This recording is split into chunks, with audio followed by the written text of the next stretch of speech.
My name is Artur Signell, head of R&D at Vaadin. Today we'll be talking a bit about Vaadin 7, where we are at the moment, what we're trying to do, and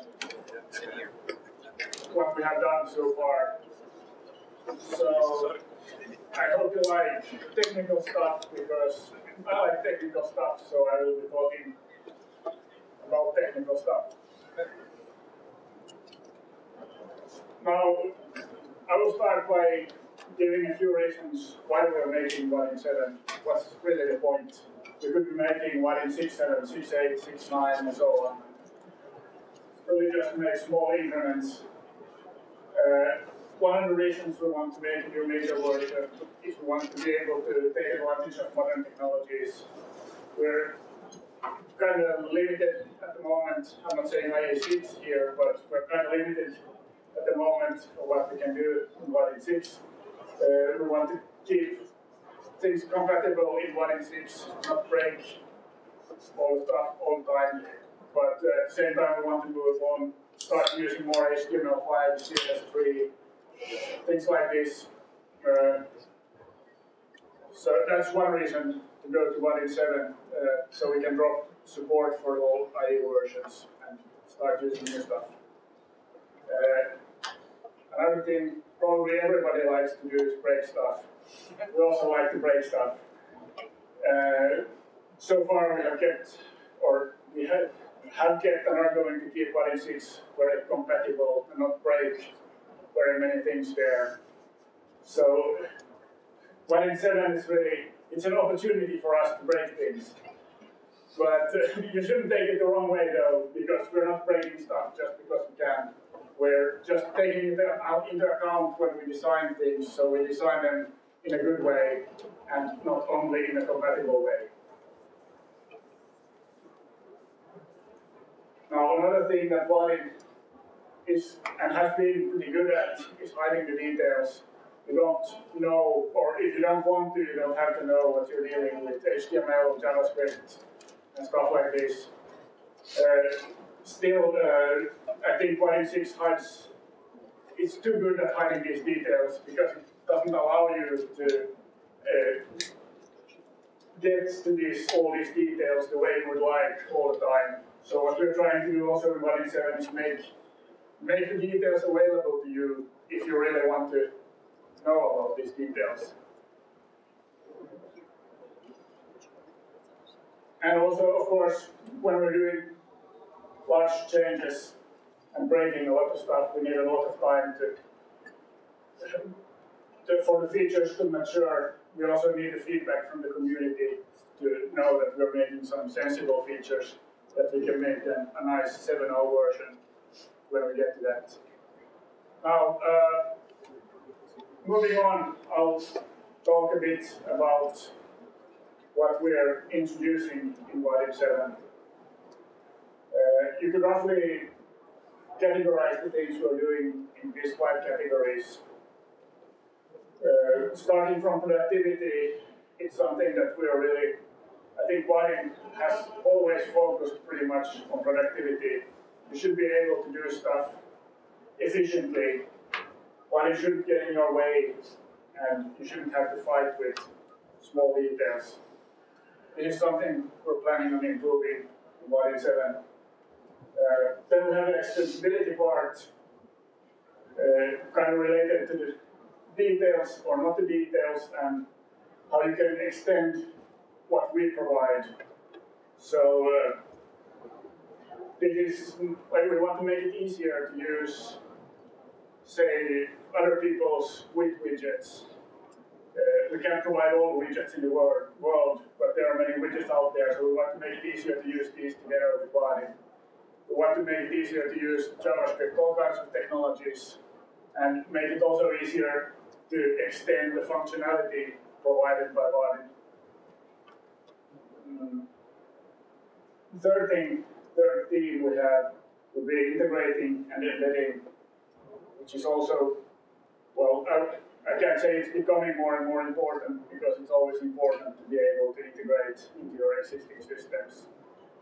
So many people have the legacy systems they don't want to rewrite the full system, they want to introduce Vaadin as part of this system, and we're looking into ways to make this easier, to make it part of an already existing system. Then we have the end user improvements. These are things that the end user of the Vaadin application will note. Kind of like when you go from Vaadin 6 to Vaadin 7, your end users will get this for free without you having to code anything.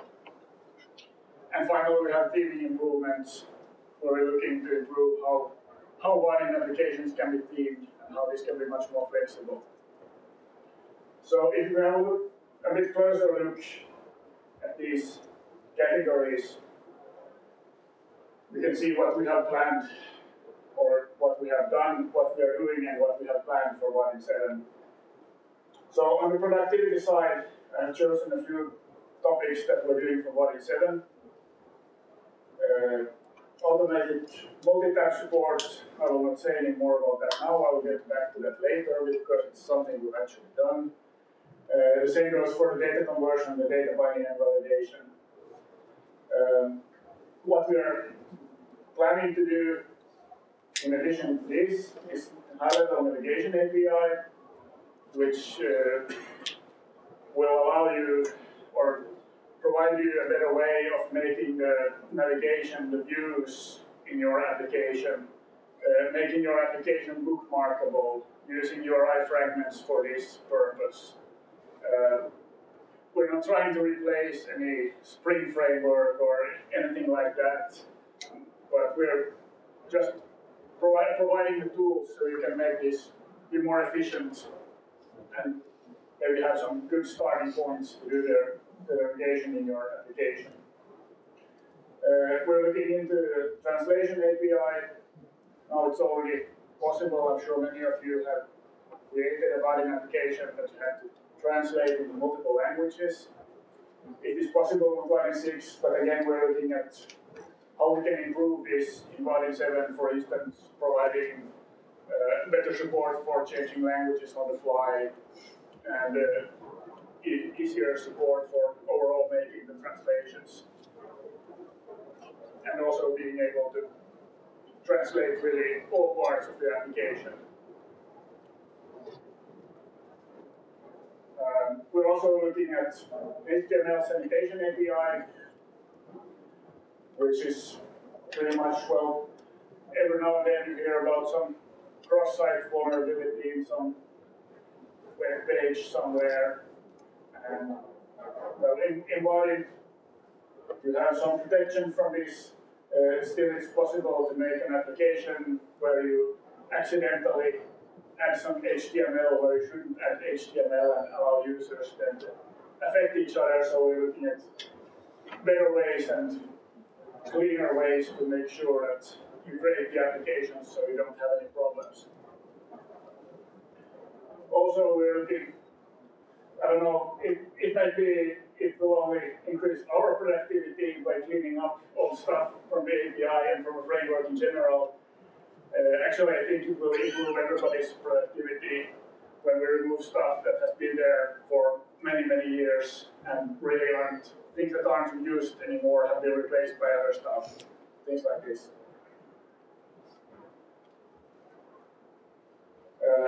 And if you look at the extensibility part, we're looking at client-side API. This was something that was written from scratch some years ago. There has been many discussions about this, that it could be improved in various ways.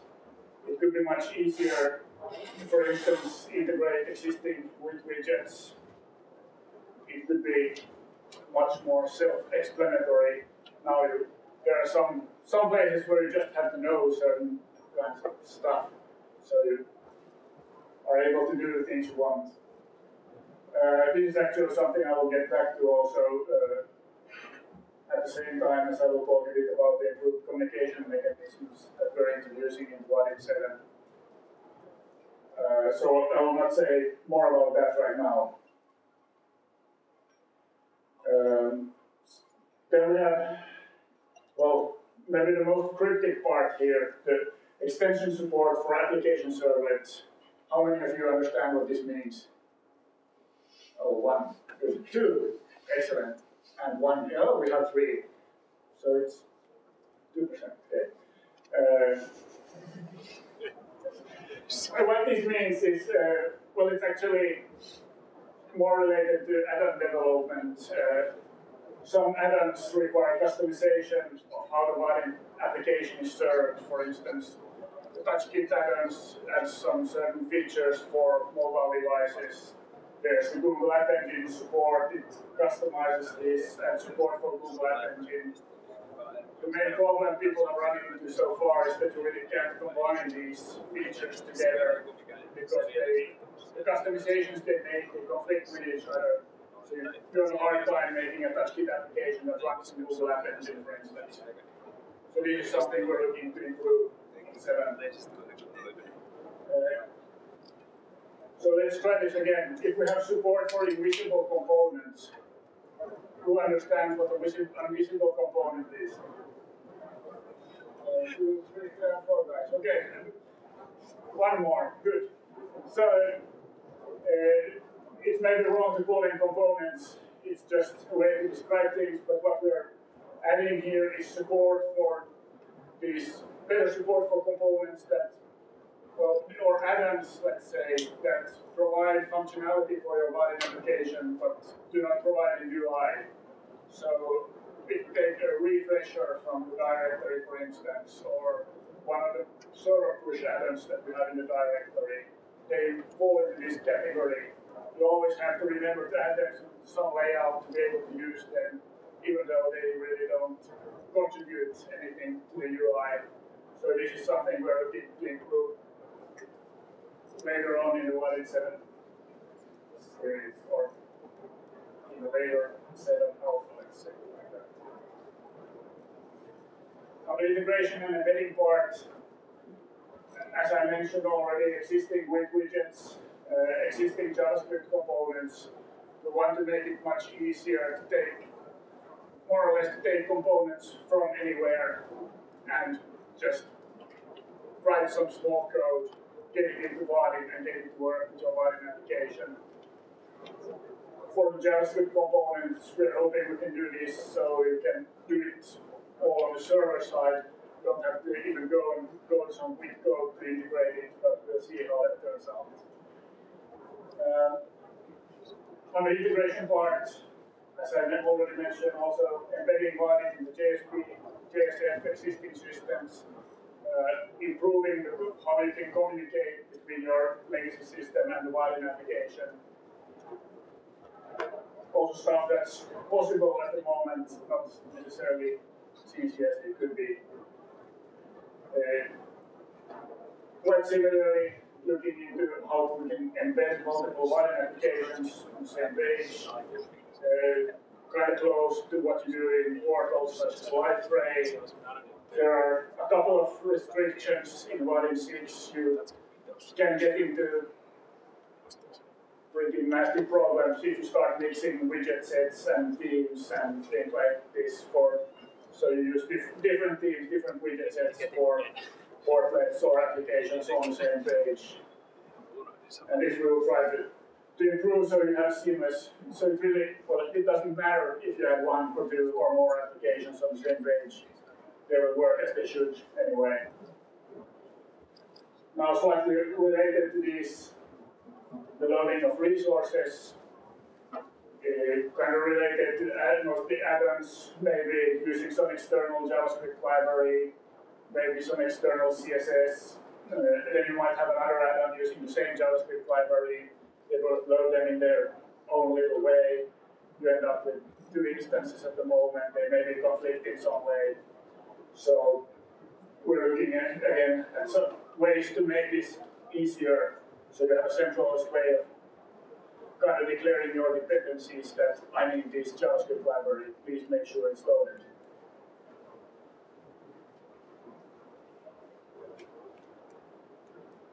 Now, end-user improvements. Improved layout performance. This is something some people apparently don't care about it at all. Some people think this is the thing that we really must do immediately. And well, I agree in the sense you can make very complex layouts quite easily with Vaadin. They can become pretty slow. This, of course, relates in Vaadin 6 to the fact that we're supporting all browser versions, which means we're doing a lot of layout calculations by hand or in our widgets. We're not letting the browser really handling the layouts because we don't trust the browsers to do it correctly. I will get back to this in a moment as well. Server push, I already mentioned this.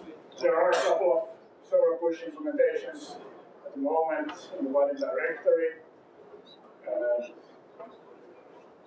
They work pretty well. What we're looking for here is, first of all, better support in the Vaadin core, so you're able to make various push add-ons, and then also what you would call an official push implementation that you can use.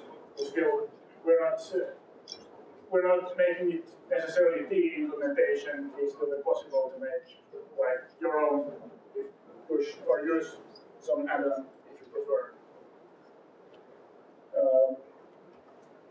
Session management.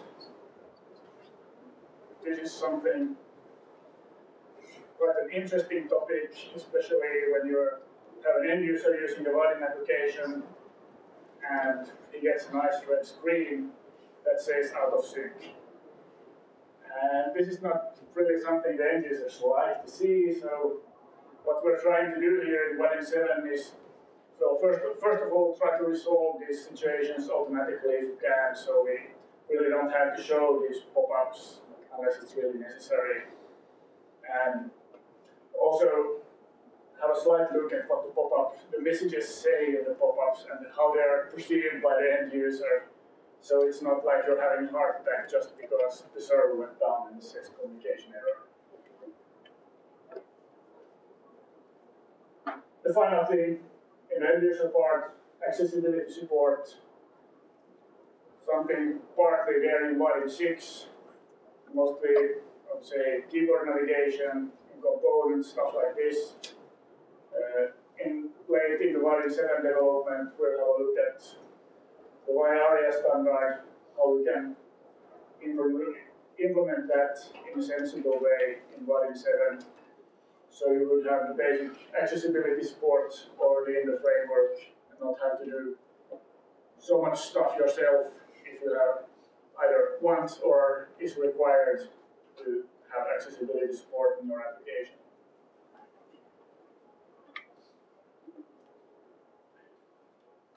Final category, theming. We just want to make theming better. It should be easy to theme Vaadin applications. You shouldn't have to touch the Java code to theme a Vaadin application. You shouldn't have a hard time overriding lots and lots of rules just to be able to change some small part of a component.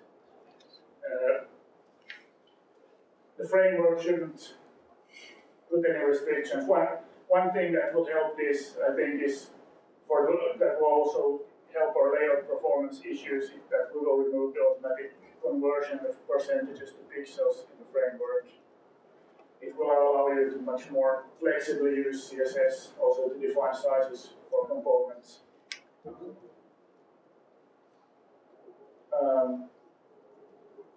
Dynamic CSS is another thing, not really related directly to how easy it is to style an application, more related to ways of making the look change over time, or according to what the user does, the user actions can affect how the application looks. You can pick a color, you can do something else, update the CSS and style. Of course, we can also use this feature to kind of inject CSS easily into your application and stuff like this. I won't get into details of these because these things are stuff that we haven't really gotten to yet. So where we are at the moment with Vaadin 7 is actually we had an alpha release, first alpha release in late December, I think it was the day before Christmas. And we're working at the moment on the second alpha release that should be out in a couple of weeks. More on the timeline is after the alpha releases that there will be most likely 4 alpha releases during the spring, last one at the start of the summer. We'll then hopefully have these features described here implemented, so we can go into the beta phase, start fixing some bugs, making sure that things really work, and then get out a final 7 version in the fall, or maybe in the end of the year. But it's done. So what I'm now going to talk about, something you might be familiar with. I don't know if you can read this in the back. Good. So how many of you have seen something like this? Oh, pretty good, pretty good. 1.6 application, pretty standard stuff. Create a main window, set a main window, get a component, label hello to your main window. You're done. It's nice. Continue making your application, you add some components. And one day, suddenly open a new browser tab and open the same application, and everything crashes because you get an out of sync. Because the framework serves the same components to all browser pages, all browser tabs you have open, and they will conflict with each other. So you have a way of implementing multiple tab support in Vaadin 6. It's really simple. You override the get window, you super get window name, check if you get a window, and then you create a window, set the name, and add a window. And then you're done. Something that maybe somebody has done. Then you'll have an application that works with multiple tabs. Somehow we feel that this is a bit unnecessarily hard to do it this way. So we have, in the first alpha version, we have reworked how the application works. This is how we would do it in Vaadin 7, the same application as we just saw. So we have reworked how basically the initialization of the application works in Vaadin 7. How many have seen something like this before? 1, 2, 3, good. We have some users of Vaadin 7 already.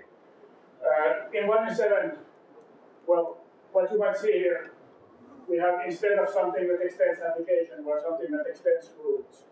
And what is a root? Well, root is really what's used to be a window in Vaadin 6. We renamed it to root because window is also a sub-window component in Vaadin 6, and it's kind of hard to distinguish between these. So, if you see root, wonder what it is, just think window. So in Vaadin 7, actually your application is not necessarily based on an application object. It can be based on a root. And it means the framework can initialize these roots whenever needed. So if you open multiple tabs, you get 1 root per tab, and you won't get any sync issues. So what you will do is just add a component, label hello, pretty much how it should work. Another example from Vaadin 6, using URI fragments. It's also pretty straightforward. You want to add a label that says hello and a URI fragment, so you write this piece of code that will first create an empty label, then create the URI fragment component, add it to a layout, wait for the browser to render everything so we can get an event that the fragment has changed, so you then can update the label to say hello in the fragment. Also, not that hard, not that easy. So this is another thing we reworked a bit in Vaadin 7. So in Vaadin 7, when you have your root and the init method of the root, you get a wrap request parameter to this. Now this wrap request parameter contains, or the wrap request parameter contains information about the HTTP request used to initialize this root. So it will contain, for instance, the URI fragment, that the user used. It will contain URI parameters and the URI, well, basically everything, screen size, resolutions, everything that we can dig up about the browser that the user is using. So you'll have a bit easier to use this stuff when you initialize your application.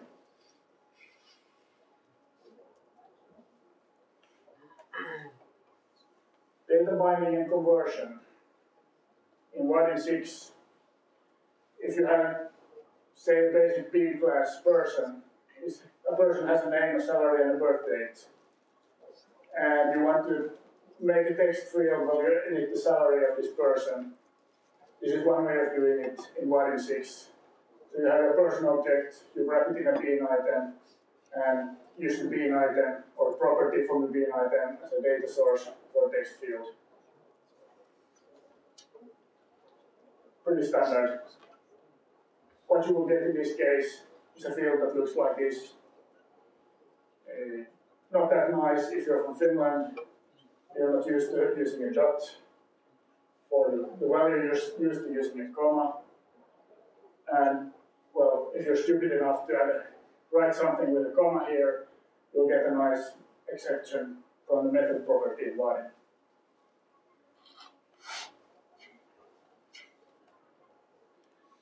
In Vaadin 7, if you do exactly the same thing, the same code, you'll get a field that looks like this. This is thanks to the converters we have included in Vaadin 7. So in Vaadin 6, it is not really anybody's responsibility to convert between what's the UI representation and the data model representation. So in this case, for instance, the data model contains a double, and in the UI we display something in a text field that's based on a string. And how do you convert between these? Well, in Vaadin 7, it's the converter that does it. The converter is something that, well, there are some basic converter implementations included in the framework. They are used automatically whenever you bind something to data. Like in this case, we have an automatic converter added to this field. It's based on the Finnish locale or whatever locale happened to be used in the application. And every time we need to pass data between the UI and the data model, it goes through this converter. Is it only like one converter, or can you use any converter? The converters are based on the type they want to convert, or you want to convert to and from. You can also override per field what converter you want to use. So if you have some needs for a certain field, then you just use a special converter for that. Now, how it differs from Vaadin 6 then is, well, one way, if you enter something invalid, you'll get a bit nicer error message than a stack trace from method property. Of course, you can customize and localize this message if you want. You see from the error message that it uses types. Yeah. So yeah. Well, typically you want to customize these error messages. Right. What's also nice here is that the same converters are used automatically by a table. So if you have a bean item container containing persons, you put it in a table. The salary here will be formatted using the same converter. So you will have consistency between your forms and your tables. And also you're able, of course, to use the converters in your own code wherever you want. Now another place where this is another place where the converters are pretty nice is when you're doing validation of your fields. So when I showed the earlier example, when you just bind a field in Vaadin 6 to a double, and you get the nice stack trace, well, you can avoid that stack trace on a string, the true value of the text field. And the main problem I think comes from this row, where you, the validator, have to convert the value manually to a double, so you're able to check that the double is within limits. Now, if you happen to convert this in another way that the method property does in Vaadin 6, then you'll get the nice stack trace again. So in Vaadin 7, how you do the same thing is like this. Okay, this is a bit cheating because there's a double range validator included in Vaadin 7, so it's almost too easy. But actually, the validators also validate the data model value. So if you write your own validator for your field that is bound to a double, you will get the double to validate in your validator, because you already have a converter that takes care of validating that what the user entered can be converted into something that can be stored in the data model. So if you write this yourself, you write a validator and checks the double that comes in, that is in range. Now we also have a second way of doing this in Vaadin 7 because we have included the beam validation support in the core in Vaadin 7. So you could actually just annotate your beam with the min and the max annotations and let the framework figure out what kind of validators you should add. For instance, like this. Question. How about if you have something like you have multiple fields that binds together and they have to validate together? Do you have any support for that? Yeah, that's something. Well, we have a ticket about it and it's still open. So you're talking about cross-field validation or field that depend on each other. So yeah, in principle it's possible to do this, but we're still planning on looking into how you can do that in a much easier way. At the moment, there's no better support for this in 7 than in 6. But it's in the plans still. Now, when you're talking about data binding, typically you want to create more than one field. At least in the applications I usually see there's more than one field.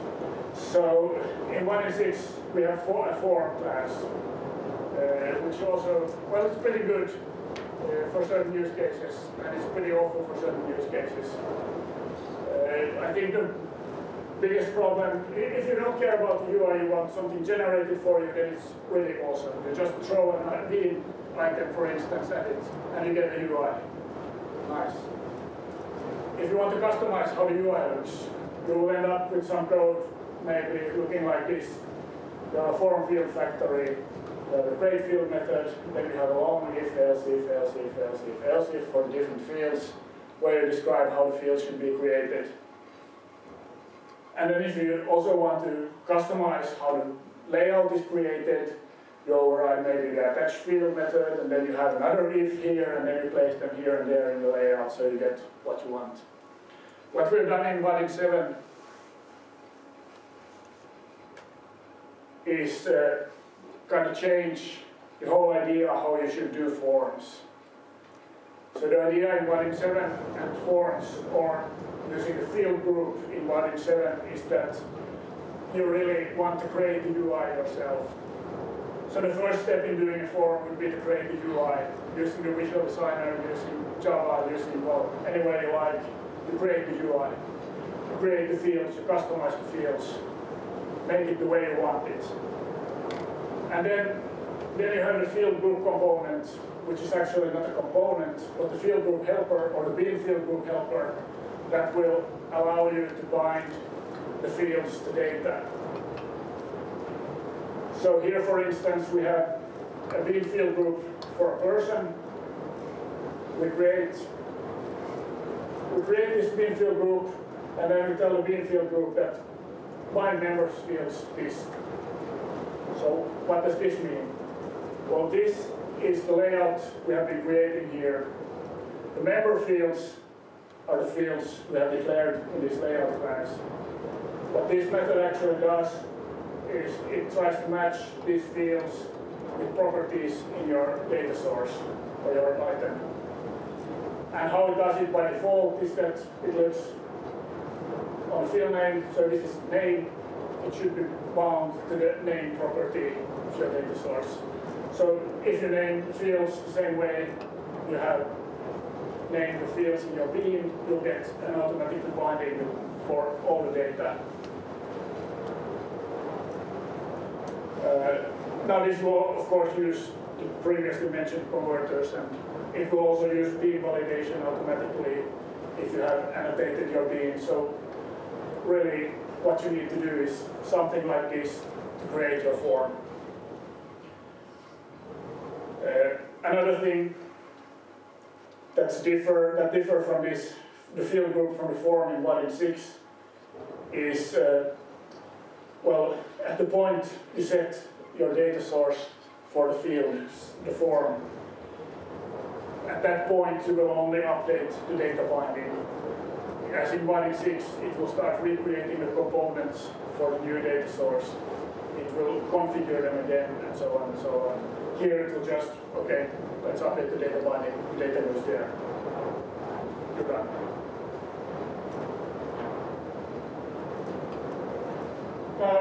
Okay, finally the field group handles the commits for you.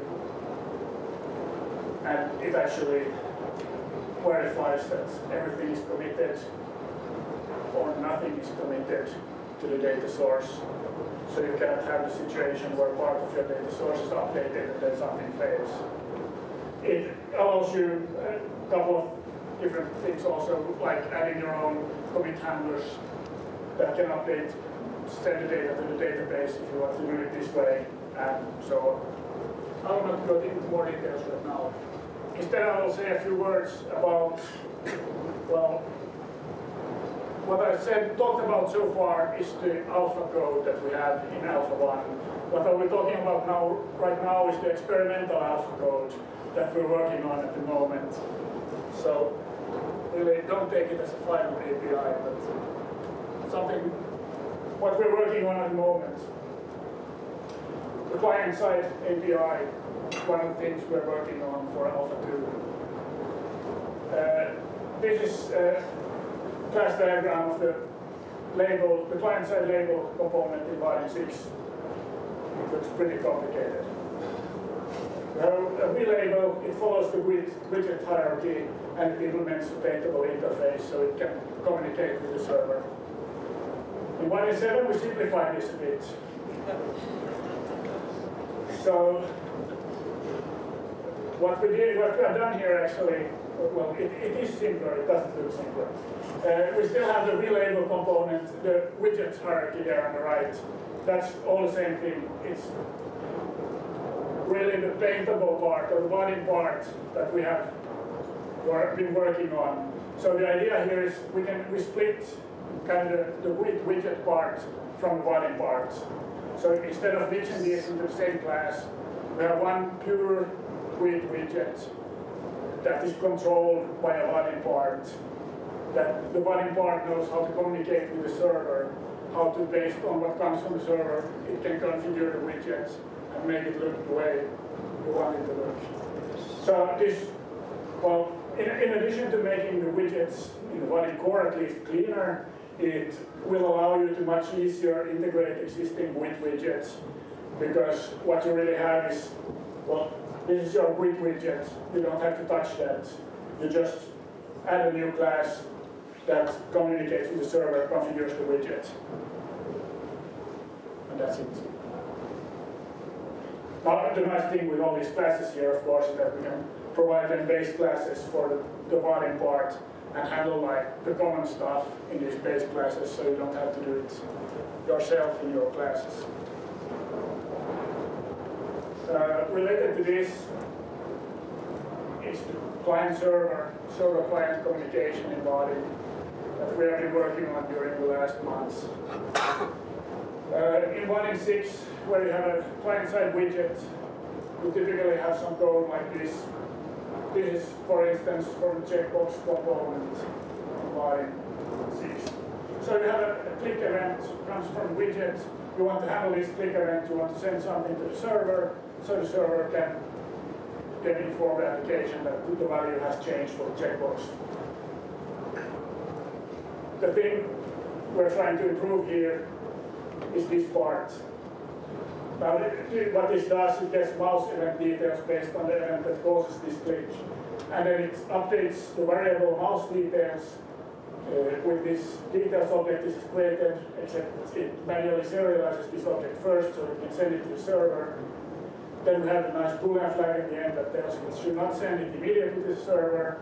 So we can do the next row where we can update the state, whatever the value is, and give another boolean flag that says that it should now send everything to the server. And then the result is we get two variables to the server. how we like to see this done is instead using RPC. The difference being then that you can, instead of messing around with variables that you update the value of, you create an interface. For instance here, checkbox client server RPC, which has a method, state changed, that has arguments. So the code, instead of having variables here, you get an RPC handler, something that's automatically created for you by the widget set compiler, and then you just call the method state change and give the parameters to that. Now what will happen, the framework will get this method call, it will translate it into a call to the server. On the server side, in your component, you have an implementation of this interface that gets called whenever this is called on the client side. What this provides really is, well, better looking code, type safety, no need to manually serialize your objects that you want to send to the server.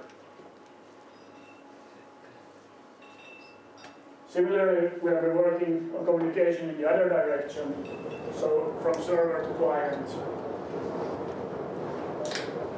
This is, again, from the checkbox in Vaadin 6, I think, where we have the paint method that sends changes, or actually sends the full state of the component as it is on the server side, that it sends to the client side, so the client can update itself according to this state. And how it's done now in Vaadin 6 and in Vaadin 5 and in the toolkit 4 and against 3 is using variables and attributes. You have something like this. You add a variable, the variable state, and you get the value from somewhere. Then we have some optimizations here and there in the code that if is disabled on click is set, then we send the attribute. Otherwise we don't send the attribute, so we don't have to send as much data, and so on and so on. And this paint content, it gets pretty long, and it's pretty hard to understand what's going on there. Now for Vaadin 7, we're introducing shared state concept.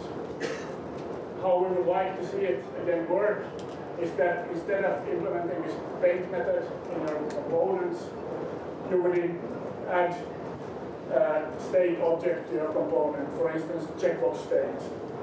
In this checkbox state, then you have the variables that you want to share between the server and the client. So the checkbox, in this case, would have a private checkbox state field, and in the component checkbox API, it would just update the state object with the new value that should be shared with the client. The framework should then take care of communicating the state change to the client and informing the client side that this and this variable has changed, or this and this part of the state has changed. Now, because the framework handles the state, we can know things like this part of the state has changed and we only need to send this, or we know the client side and server side agrees automatically that if we don't send this, it means it has the value of false. So the framework is able to much more optimize the communication between the server and the client. And also the client should be able to know that what part of its state has changed. So instead of always getting all the information, the client can see, oh, my value has changed, I update my value. Now, finally, I'll just show a slide that's not fully representative of Vaadin 7. This is layout performance, the last thing we're working on at the moment. Just as a disclaimer, we see here Vaadin 6 is the red, of course, Vaadin 7 is the blue, the rendering time there goes up to heaven in Vaadin 6, and it's really nice in Vaadin 7. Now this is one case where you have a lot of nested layouts, and well, if you look at the x-axis, you have a lot of components. You go up to 20,000 components here visible at the same time. And then the render time in Vaadin 6 goes up to something like 240 seconds. And in Vaadin 7, it's quite a bit lower. For this case, we have managed to improve the performance really well. So you can nest the layouts if you want. We're still working pretty hard on making the core layouts faster, also when they contain less than 1,000 components. So the basic cases, I don't have any numbers to give at the moment because it's work in progress, but I'm hopeful that Alpha 2 will be a lot faster than Vaadin 6. Actually, we're working on two angles here. We're working on one angle is to retain the calculation of the layouts ourselves to make it work in all browsers consistently. And the other angle is make pure HTML, CSS layouts, so we wouldn't have to make any layout calculations ourselves. Now if we manage to do this so that it works consistently across all browsers, it will mean a very large speed up. If we don't manage to do this, then we'll still get a nice speed up by improving our current layouts and how they interact with the browsers like we have done here.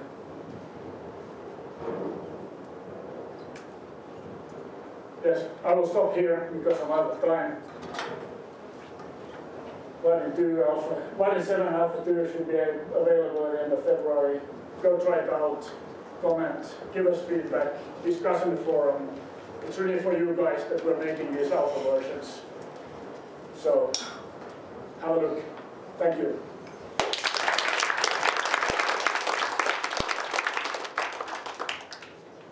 Oh, any questions? No?